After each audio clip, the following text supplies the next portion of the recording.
Sonda, groupe entier.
C'est le 4 mars 2023 lorsque j'annonce sur les réseaux sociaux que je vais entreprendre un voyage dont je savais pas encore, mais allait changer ma vie à tout jamais. L'objectif était simple, partir du sud de la France, près de chez moi, pour rejoindre la ville de Merzouga, dans le Sahara marocain. Alors pourquoi j'ai fait ça? Plein de choses m'ont inspiré, ça fait plus d'1 an et demi que je mature du coup ce projet dans ma tête. Beaucoup de gens m'ont inspiré à le faire, mais avec le recul, je peux vous donner une grande raison qui m'a poussé à faire ce voyage. C'est ma rupture partielle avec l'Occident. Les gens qui me connaissent très bien savent à quel point j'étais triste de voir en fait au quotidien un monde que j'adorais tant s'effondrer sous mes yeux. Parce que, on va pas se mentir, soyons honnêtes 5 secondes.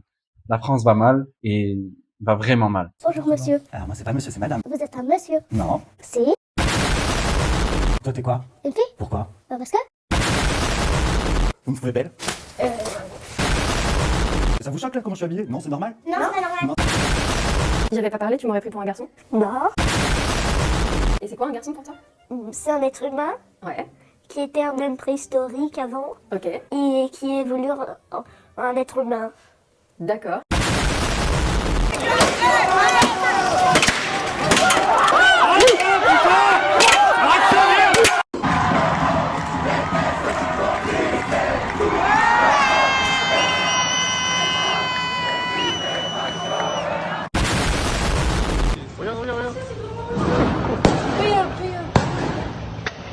Quelle femme dans le métro s'est fait agresser par l'ultra-droite?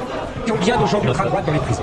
Quel gens s'est fait agresser, raqueter? Quel enfant à l'école s'est fait raqueter par l'ultra-droite? Mais le Front Il y avait National pas- est à 30% C'est aussi. c'est pas Taline qui l'a amené à 30%, c'est parce que les gens en ont plein le cul des Arabes. Bref, comme vous l'aurez compris, j'ai plusieurs nationalités. Et je me suis dit tout simplement, si une de mes nationalités ne veut plus de moi, entre guillemets, l'autre va m'accepter. Donc en résumé, l'équation elle est simple, marre de l'Occident plus porte de sortie éventuelle égale le voyage. Avant de commencer à te raconter le voyage, j'ai envie de faire un petit disclaimer comme disent les Anglais. Si t'es venu ici pour voir un reportage de survie avec un mec qui va galérer, qui va galérer à trouver de l'eau, et il a failli mourir, etc. Franchement, quitte maintenant la vidéo. Premièrement, j'ai pas eu faim, j'ai encore moins failli mourir, et je peux vous dire, j'ai même pris du poids. Parce que ici, au Maroc, prendre du poids, c'est un sport national, j'ai l'impression. Pendant ce voyage, je me suis imposé que 2 règles très simples. La première, c'est que j'acceptais jamais de l'aide d'une personne si cette personne me la proposait pas, première chose, et s'il me demandait de l'argent en retour. Donc c'est très simple. Je suis en autostop, je marche, une voiture s'arrête, où est-ce que tu vas? Je vais là-bas, je peux t'emmener, je vais lui demander combien, s'il me dit non, non, t'inquiète, c'est avec plaisir, je rentre dans la voiture, et après, je suis très ouvert à lui donner un billet pour le remercier. C'est juste que je ne veux pas que sa pensée première soit pécuniaire. Et la deuxième, elle est simple, si j'ai une décision compliquée à prendre, je prends une pièce, je dis à voix haute une question fermée, dont les seules possibilités de réponse sont oui ou non, donc face égale oui, pile égale non. À partir de là, j'avance. Bref, du coup, je pars de Sète, je prends le bateau pour rejoindre Nador. Je vais être honnête, quand j'étais sur le bateau, je me demandais un petit peu qu'est-ce que je faisais là. C'était un mélange de, pas de stress, mais plus d'appréhension et d'excitation. J'avais envie de sortir du bateau. Le fait qu'on soit bloqué pendant 2 jours dessus, ça me rendait fou. Je voulais commencer à marcher, etc. Encore une fois, pour tous ceux qui veulent des détails, vous allez sur TikTok, tout a été détaillé jour par jour. Vraiment, pour le coup, n'hésitez pas. Et donc, du coup, vous le verrez sur les TikTok, venu de nulle part, j'ai vu une personne que je connaissais. Donc, cette personne, c'était un très bon ami à mon frère. Et du coup, par extension, un très très bon ami à moi. En gros, il y avait une chance sur plus de 10 millions que je rencontre ce gars sur le bateau. Il allait exactement dans la même direction que moi. Bref, en gros, c'est le mektoub. Et il m'a pris en voiture et il m'a fait économiser environ 1 semaine de marche. Le visage où on est allé, je peux pas vous le montrer et encore moins vous montrer le visage de la personne qui m'y a amené. Il a voulu rester anonyme. Mais je peux vous dire que c'est dans cette zone précise, ou semi-précise, ou pas du tout précise. Et c'est vraiment là que notre histoire elle commence. Alors pour le coup, j'ai pas envie de vous raconter l'histoire au complet parce que tout simplement, ça prendrait plus de 3 heures, je pense. Et de toute manière, il y a TikTok. Donc voilà. Là, j'ai envie de faire Indiana Jones un peu et vous présenter des histoires en fonction d'objets que j'ai récupérés pendant mon voyage. Alors ces artefacts, si je peux me permettre de les comme ça. Donc d'abord, en fait, il y a une pierre semi-précieuse qui a été extraite d'une mine près de l'endroit où on vivait. On reviendra très vite dessus, vous inquiétez pas. Ensuite, c'est une bague avec l'aigle de Saladin dessus.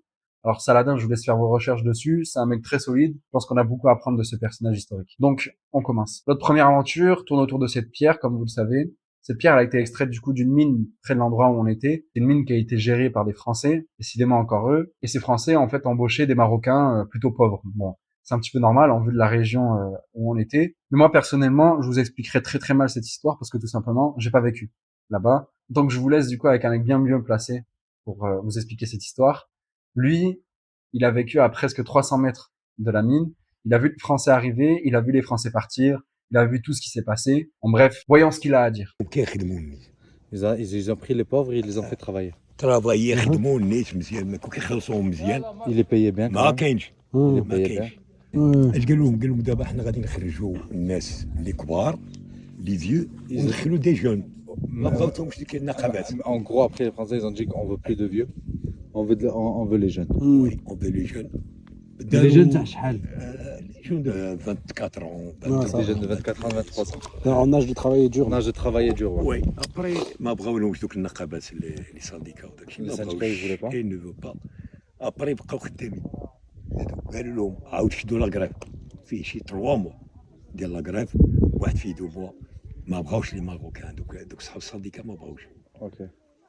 خلصوهم الله يعاون كتلقى لي فرونسي هنا لي كاميون جايه Donc ça fait une grève. كازا سوفونير fait une grève, ça, c'est mal. Ils ont fait une grève terminée, ils ont fait leur affaire, ils sont barrés. Ça y est Je vais pas faire le connard à dire les Français c'est les méchants, les Occidentaux c'est les méchants, ils viennent, ils pillent, gna gna gna, et tout. Je suis pas dans ça, j'ai pas très envie d'être là-dedans. Mais quand même, on doit dire que c'est quand même un schéma qui se répète pas mal, je trouve, en Afrique, ce genre de choses.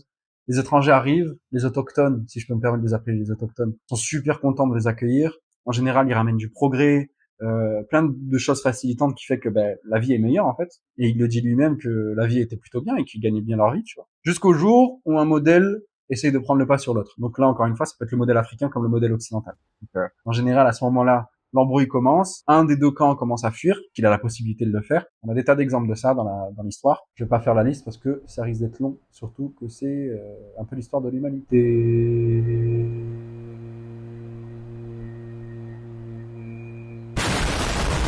Et surtout que moi, je vais pas faire l'hypocrite. Ça se trouve, il y a du fer qui est sorti de ces mines que j'ai utilisé au quotidien quand je prenais les transports en commun ou je sais pas quoi.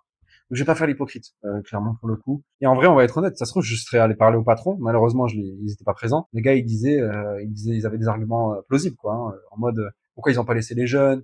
On rentrait plus dans nos marges. On avait besoin de chair fraîche pour les faire rentrer.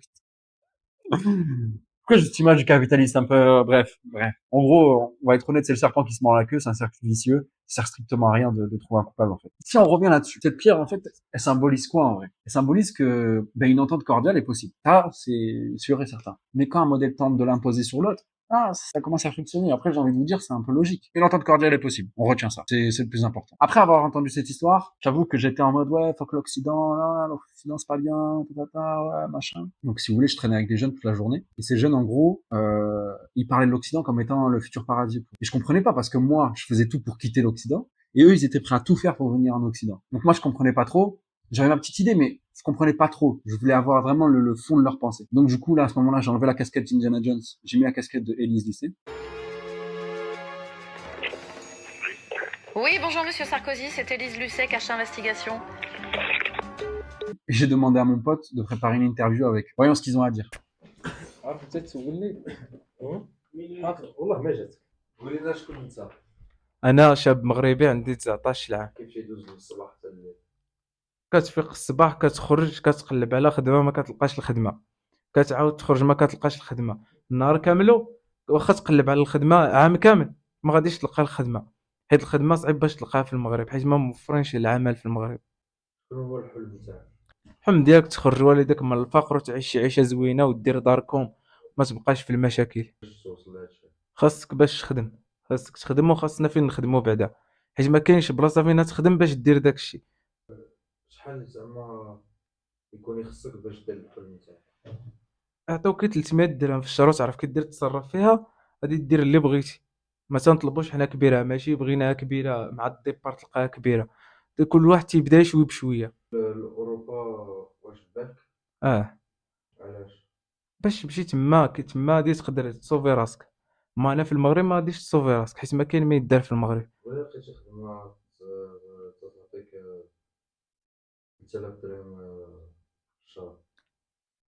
غنبقى في المغرب، ما عندي ما ندير باوروبا. تجلسي حدا والديك، تحضي والديك وتقابل راسك.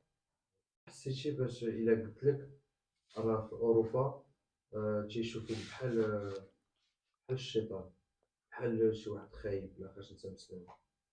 ما عنديش المشكل، حيت انا ما غاديش باش نشوف بنادم اش غادي يقول عليا. انا غادي باش نصوفي راسي وغادي نرجع لبلادي، واللي بغى يقول شي حاجه يقولها، انا ماشي سوخي. يعني عندك شي ميساج اللي تدوز للعالم؟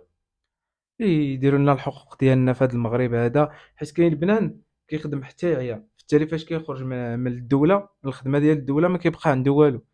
يتعاونوا معنا ويديروا لنا شي حاجه فين نخدموا باش يخرجوا الشباب من هذا الشيء، حيت الشباب فاش ما كيلقاش الخدمه كيتجه للمخدرات. شحال من حاجه كيبغي يديرها، كيمشي للحشيش يكميها، كيمشي للقرقوبي، كوكايين، اي حاجه لقاها غادي يديرها حيت ما لقاش الخدمه. تقدر تموس على الملك والمغرب؟ علاش؟ حيت المغرب تزادينا فيه وكبرنا فيه، واي واحد يموت على ود الوطن ديالو. قولي شكون انت؟ انا في عمري 20 عام، ولد الشعب. قولي عافاك النهار نتاعك كيف يدوز؟ كنت كنقرا، كنت كنمشي للقرايه، على تالي ما بقيتش كنقرا حيت عارف راسي ما عندي ما ندير بالقرايه، حيت القرايه كتوصل غير واحد النيفو باش تحيد من الاميه.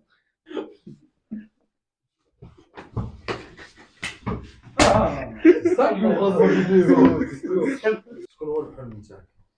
الحلم ديالي هو نخرج والديا من الفقر باي طريقه، باش تخرجهم. لقيت شي خدمه اللي فيها الصالير طالع مزيان، ولا نمشي لاوروبا. ما تلقاش شي خدمه فيها خلصه زوينه في المغرب؟ صعيب باش تلقاها. علاش؟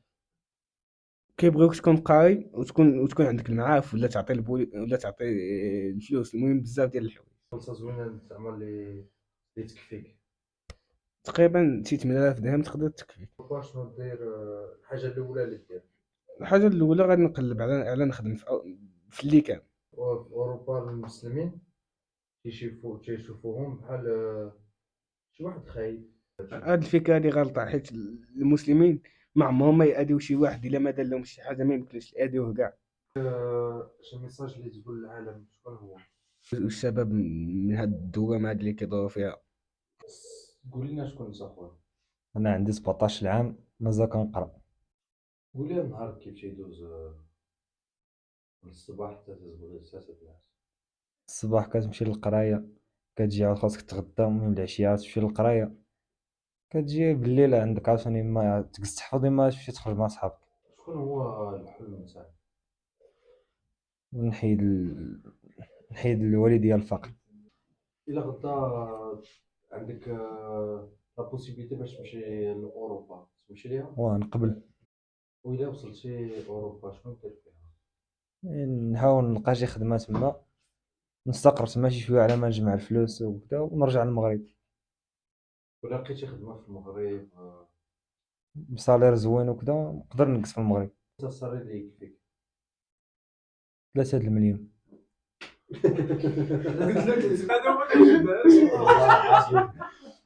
غادي يسمعوك. الا قلت لك فرنسا لقاش انت مسلم تلقاوك واحد الدانجي عندهم، يخافوا. يا فكره غلط هذيك. ان الاسلام هو الدين الصحيح زعما. تتبغي بلادك؟ واه.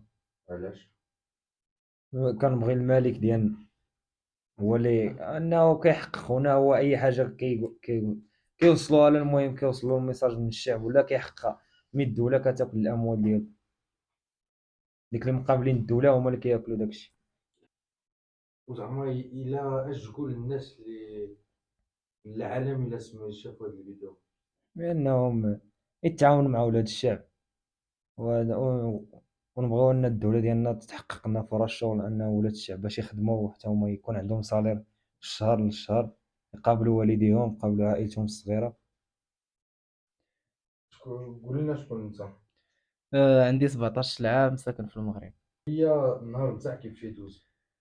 اخويا دابا الخدمه وهذه كنفيق الصباح بحال اي واحد. بعدا ما بقيتيش في القرايه؟ لا ما بقيتش في القرايه، عندي علاش؟ 17 عام وخرجت.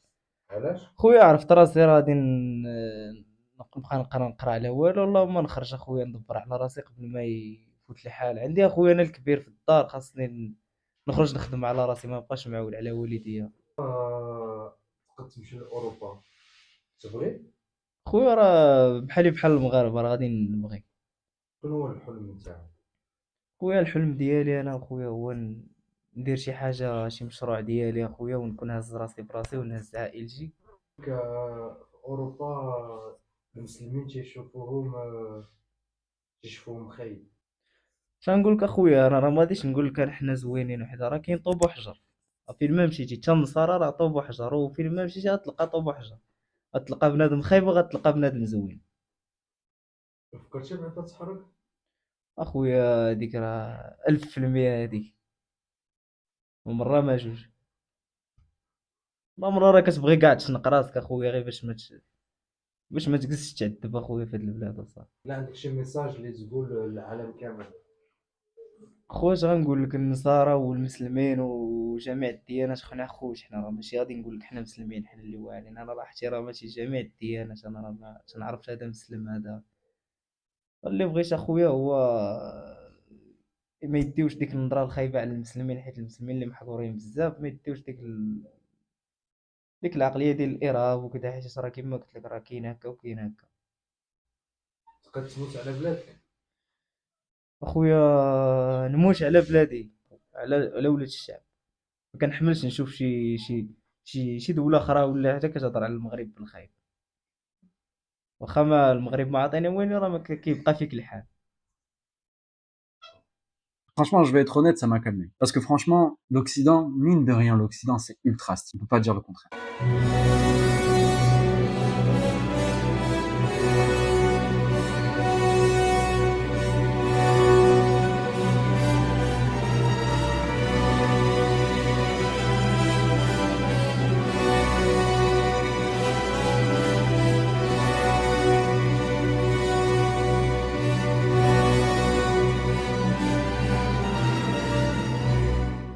Est-ce que ça veut dire que je les encouragerais à venir en Europe et faire leur vie là-bas? Non. Parce que pour moi, l'Occident, l'Europe et encore plus la France n'est plus à la hauteur des espérances des personnes qui veulent changer de vie. Voilà, pour de vrai. Mais ça, c'est un autre débat, peut-être pour une autre vidéo. Peut-être je préparais quelque chose de costaud. Dites-moi si c'est quelque chose qui pourrait vous intéresser. Cette bague, je la porte tous les jours pour me rappeler du coup d'eux, pour me dire qu'ils sont près de moi, et je me suis promis un beau jour, je les aiderai à avoir une vie meilleure. Après ça allait très vite. J'ai pris un bus pour rejoindre Merzouga. Donc, je suis arrivé dans la ville de Rissani. J'allais dans un hôtel pour me reposer un petit peu. Encore une fois, vous allez voir mon TikTok. Il y a tout qui a été détaillé de A à Z. Le lendemain matin, à l'aube, je prends mon sac à dos et je commence à me déplacer vers Merzouga à pied. Des chiens commencent à m'attaquer, donc j'ai dû en gazer. Désolé, du coup, les associations de protection des animaux, mais c'était des sacrés bâtards. Ensuite, très rapidement, j'ai été pris par un soldat qui m'a avancé presque de la moitié du trajet. Et 5 minutes plus tard, un bus s'est arrêté pour me prendre, rempli de touristes. Et ce bus m'a amené du coup à l'entrée de Merzouga. Faut savoir que les dunes, on les voyait déjà du bus, tout était bleu parce que le soleil n'était pas encore levé. Et c'était déjà magnifique à voir en fait, on va pas se mentir. Et après, il me restait quoi, 1 kilomètre ou 2 pour rejoindre les dunes de l'endroit où le bus nous a déposés. Donc j'ai commencé à marcher. Très rapidement, le soleil a commencé à se lever, tout devenait rouge, ocre, puis enfin jaune. Enfin bref, je préfère vous montrer, ce sera mieux.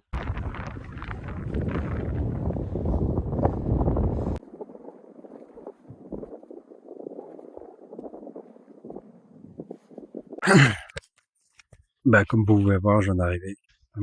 J'ai fait en tout 7 jours de voyage dans lesquels j'ai beaucoup appris et j'aimerais faire un petit résumé rapide comme ça me vient de ce que j'ai appris pendant ce voyage. La première chose que j'ai appris, je dirais que la santé c'est le plus important, en vrai. Si on m'aurait pas aidé, je suis pas sûr d'avoir fini le voyage sans encombre. Ça m'est revenu à un truc où des fois je pense qu'on néglige notre santé de manière générale. Quand je dis santé, je prends globalement vraiment la santé globale, c'est-à-dire santé physique et mentale. Donc je pense que ça va devenir ma priorité. Mentalement ça va, surtout après ce voyage, physiquement. faut que je perde un peu de poids. Nous, on peut se le permettre de pouvoir être en bonne santé. Les gens que j'ai croisés pendant ce voyage, eux, ils peuvent pas. Ils prennent ce qu'ils ont et ils essayent de faire avec. Et je vais peut-être me faire des ennemis en disant ça ou me faire détester, mais je pense vraiment que la dépression ou l'obésité, c'est un luxe. Dans les villages que j'ai traversés, il n'y avait pas beaucoup d'obèses. Par contre, dans les grandes villes, il y avait que ça.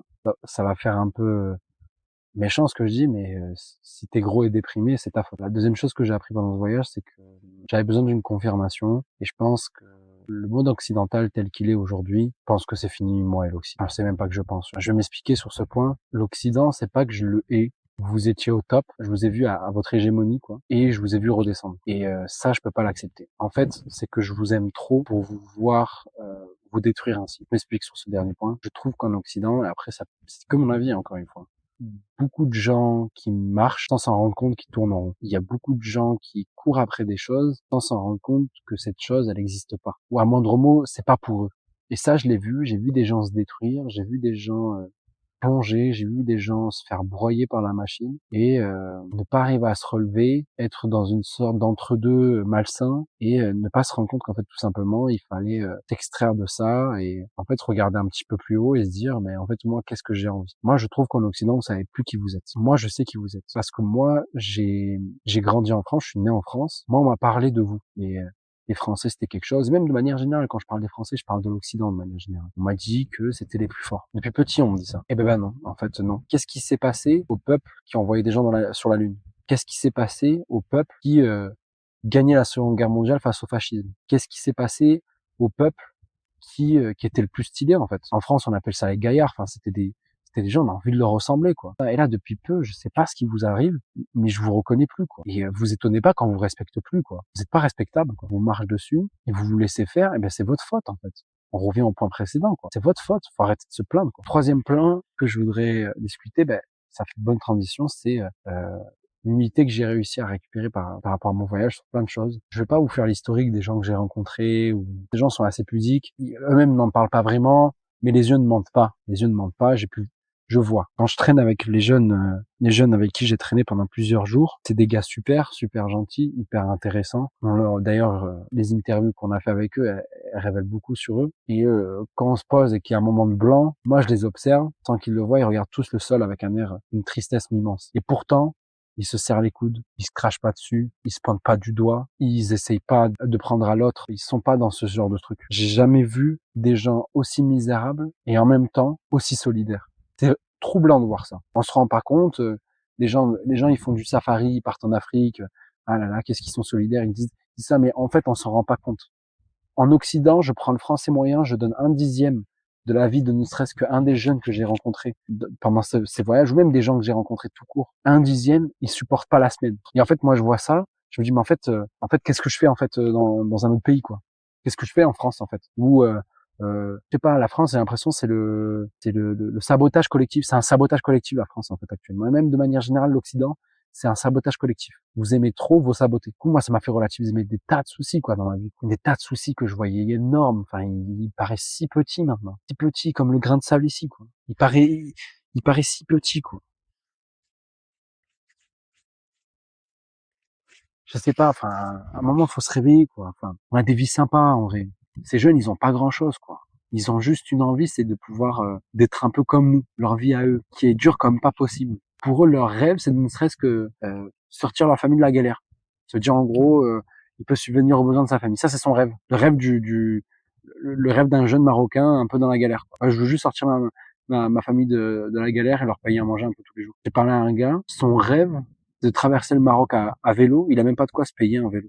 Un vélo basique, hein. Enfin, vous doutez bien qu'ils ne demandent pas des milliers de cents, quoi. Ils ne demandent pas un vélo à 1500 balles, quoi. Moi, je face à ça, et j'ai un iPhone à 800 balles. Et je parle avec eux, il y a même pas un regard déplacé, même pas, ouais, je suis copain avec toi pour te voler, rien. Rien de tout ça. Il te prend comme t'es. iPhone ou pas. Voiture ou pas. Million ou pas. Et moi, vous pensez que je vais perdre mon temps, en fait, en Occident avec des gens qui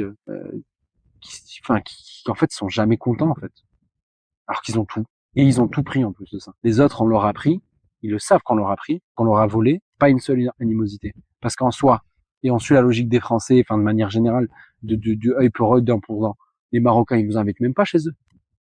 les Marocains, ils vous invitent même pas chez eux. Maintenant, je vous pose une question. Demandez à tous les gens qui sont autour de vous, des Français de souche ou même des Occidentaux de souche qui sont allés au Maroc, et demandez-leur c'est quoi la générosité. Pourtant, la France a fait des dingueries en France, au Maroc, sur plein de points, comme le Maroc a fait des dingueries à la France. Hein. Je suis pas en train de dire qu'on est tout blanc et tout gentil.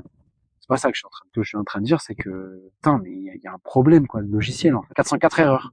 Du côté de l'Occident, du côté du Maroc, il s'est bien démarré, y a pas de souci. On a des grands rêves. Moi, j'avais le rêve de marcher jusqu'au désert, ben, voilà.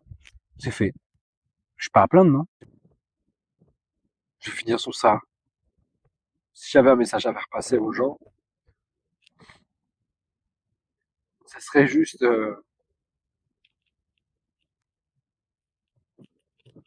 faites les choses juste. Faites les choses et vous verrez. Tant que vous êtes aligné et que vous savez ce que vous faites et que malgré ce que peut vous dire votre entourage, etc., faites-le si vous trouvez que c'est une bonne idée. Ça foire, ça marche. Ça, c'est même pas de votre essor, en fait, quand on y pense vraiment. Je vous donne un exemple tout bête. C'est quoi la chance que je rencontre l'ami à mon frère dans le bateau, il me fait gagner 7 jours etc. C'était quoi cette chance? Peut-être que c'est juste, si on croit à quelque chose au-dessus de nous, c'est peut-être lui qui t'a mis ça devant. Moi, je crois beaucoup à ça. C'est dû à ma confession et à ma religion. Je crois beaucoup au destin et je sais que tout ce qui s'est passé dans ce voyage, c'est le destin. Maintenant, je sais que j'avais pas de doute avant, mais je veux dire que je sais qu'il est grand et qu'il est plus grand que nous. Donc,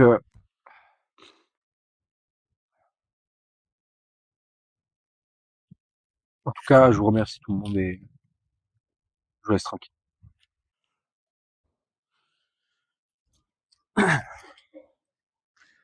Vous croyez qu'on allait finir sur une note négative? Pas du tout, au final. Donc, comme vous pouvez voir sur la vidéo précédente, donc comme vous pouvez voir, c'était ma réaction un peu à froid. Je voulais faire un dernier plan avec vous pour vous présenter un peu c'est quoi la suite après cette vidéo. Faut savoir que je suis complètement fatigué, complètement mort. Ça fait une semaine que je fais du montage, j'en peux plus. Je suis vraiment exténué là pour le coup. Donc du coup, c'est quoi la suite pour moi? Donc, comme vous pouvez voir, je suis resté ici du coup. Faut savoir que j'ai trouvé un travail ici, au Maroc, à Casablanca. Un appartement, j'ai tout ce qu'il me faut. Après grosse réflexion, je vois 3 grands arcs dans ma vie, si je peux me permettre d'appeler ça des arcs. Le premier, ça va être la liberté. Je veux gagner ma liberté. Comme beaucoup de gourous sur Internet vous diront, la liberté, elle a 3 parties. Et c'est vrai, pour le coup. La première, c'est la liberté financière. On veut gagner un maximum d'argent le plus facilement possible, le plus rapidement possible. Ensuite, ça va être la liberté géographique. Il faut savoir que maintenant, je suis expatrié, donc ou émigré, si vous préférez, ou réémigré, si vous préférez. Mais on sait jamais. Peut-être que le Maroc, c'est pas le pays qu'il fallait. Donc, je voudrais avoir la possibilité de bouger s'il le faut. Ensuite, c'est la liberté temporelle. C'est la meilleure des libertés, c'est de pouvoir faire ce qu'on veut, quand on veut, où on veut. C'est un de mes grands objectifs dans les prochains mois, on va dire. Enfin, un troisième point super important pour moi, c'est la vérité. La recherche du vrai, la recherche du bon et potentiellement la recherche du beau. C'est quelque chose qui va me prendre beaucoup de temps, je pense. Et qui viendra juste après ma recherche de liberté. Donc j'ai quelques idées en tête, hein. Je sais pas trop comment je vais m'y prendre, mais j'ai quelques idées en tête, c'est un peu tôt pour y penser, je pense. Et enfin, le dernier point, c'est Dieu. Ça va être bizarre de dire ça comme ça, mais c'est Dieu. Se rapprocher de lui, faire en sorte de se préparer au grand moment. Ceux qui ne croient pas à ce qui se passe après la mort. Je parle de la mort là. Putain. Mais en gros, pouvoir l'accueillir avec un grand sourire si possible, tout en se rapprochant de Dieu. Voilà, c'est quelque chose qui va me prendre beaucoup à cœur, je pense. Donc vous vous doutez bien que je vais vous partager tout ça, tout mon travail, toute la suite qui m'arrive, je vais la partager pour vous, avec vous. Donc moi, je suis très ouvert à partager ça avec vous. Faut savoir que moi, j'ai pas les réseaux sociaux depuis environ 5-6 ans peut-être. J'ai tout coupé. Peut-être je vous expliquerai pourquoi un jour. Et en gros, là, j'ai réouvert des réseaux sociaux pour ce voyage. Mais le problème, c'est que moi, je vais juste poster. Je vais pas lire les commentaires, ce genre de choses. Parce que moi, j'estime qu'une fois que j'ai posté les vidéos ou le contenu que j'ai proposé, il est à vous et que je peux rien faire. Parce qu'après, l'interprétation que vous en faites, c'est pas ma faute. Par contre, je vais ouvrir un moyen de communication avec vous. Si vous voulez, si par exemple, voilà, si cette vidéo devient un peu connue, on va dire, j'en sais rien. Il y a des gens qui veulent me parler de manière anonyme, qui veulent sans que je les connaisse, se confier à moi, j'en sais rien, tu vois. Enfin, j'en sais rien. Donc, je vais vous laisser un moyen de communication, ce sera un mail. N'hésitez vraiment pas à me contacter par ce mail et je tâcherai de répondre Ce sera le seul moyen de communication que vous aurez avec moi. Comme vous pouvez le comprendre, c'est un peu un chapitre de ma vie qui se ferme là. Ça a été 5 ans très compliqués pour moi. 5 dernières années, c'était vraiment une descente aux enfers pour moi. Ça a été très très très dur. Ça va un petit peu mieux, ça va beaucoup mieux même, je dirais. Ça va beaucoup mieux. Plein de choses vont arriver, j'imagine. Je suis assez confiant pour la suite. Ça va être dur, ça va prendre plusieurs années. Hein. Les 3 étapes que je vous présente, du coup, liberté, vérité et Dieu, ça va prendre pas mal de temps. Vous vous doutez bien que c'est un travail de toute une vie, quoi. Mais je suis confiant. Franchement, je suis confiant pour la suite et ah ouais. Qui dit nouveau chapitre dit relooking, on va dire.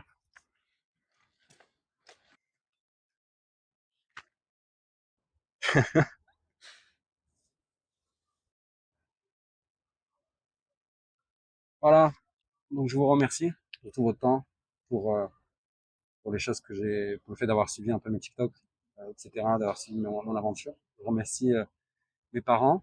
Je les remercie énormément, ma famille de manière générale. Je vais juste leur dire que je les aime et que je le dis pas assez souvent, mais je les aime en tout cas. N'hésitez pas à me contacter, faire en sorte qu'on communique ensemble, qu'on avance ensemble s'il le faut même. Je vous souhaite une bonne continuation.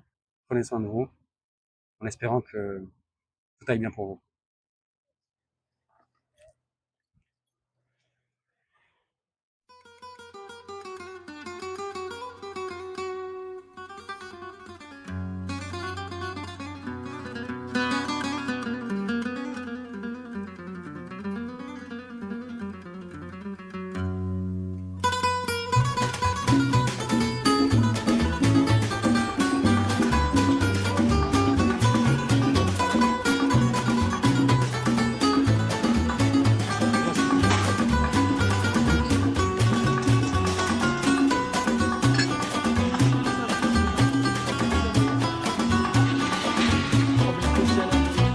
On m'appelle l'oriental, le brun au regard fatal.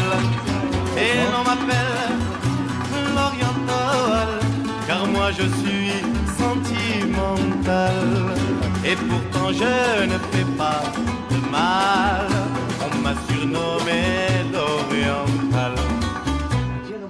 On critique ma vie, mais on aime ma compagnie. À tout instant mon cœur s'attache, mon cœur joue coche-coche. Même quand je n'ai pas $1, je chante et j'oublie mon cafard. On m'a surnommé l'oriental, car moi je suis sentimental.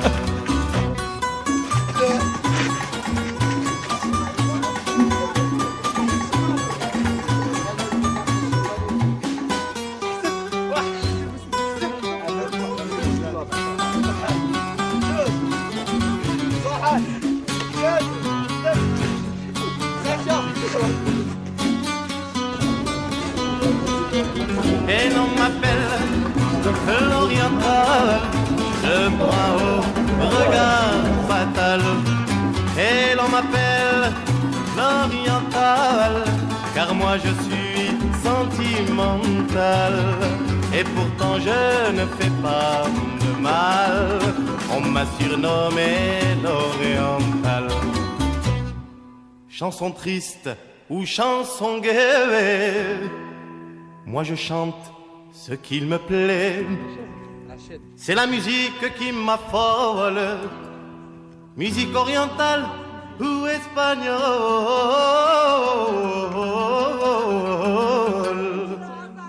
La chanson c'est comme l'amour, ça fait rêver la nuit, le jour. On m'a surnommé l'oriental, tellement je suis sentimental. Et l'on m'appelle l'oriental, le brun au regard. السلام عليكم، أنا شاب مغربي عندي